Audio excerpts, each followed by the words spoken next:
ঈদ তো তখনই সুন্দর ছিল যখন বুঝতাম না জীবনের মানে কি, যখন মনে করতাম দিনের অর্ধেক সময় না খেয়ে থাকলে 2 দিনে একটা রোজা হয়ে যায়। ঈদ তো তখনই সুন্দর ছিল যখন রোজা না রেখেও সবার আগে ইফতার টেবিলের সামনে হাজির হতাম আর সবার আগে ইফতারি খাওয়া শুরু করতাম। ঈদ তো তখনই সুন্দর ছিল যখন ঈদের নতুন জামা কাপড় কিনে দেওয়ার জন্য আব্বু আম্মুর কাছে কান্নাকাটি করতাম আর মনে করতাম কেউ ঈদের নতুন জামা কাপড় দেখে ফেললেই হয়তো ঈদ শেষ হয়ে যাবে। ঈদ তো তখনই সুন্দর ছিল যখন অন্য সবাই ঈদের জামা কাপড় দেখে ফেলার ভয় আলমারিতে অতি গোপনে লুকিয়ে রাখতাম। ঈদ তো তখনই সুন্দর ছিল যখন ঈদের দিন সবার পা ধরে সালাম দিতাম আর সালামের জন্য দাঁড়িয়ে থাকতাম।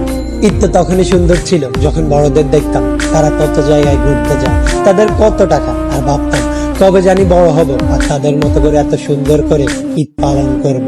হ্যাঁ, আজ বড় হয়েছে ঠিকই, পকেট ভর্তি আজ অনেক টাকা।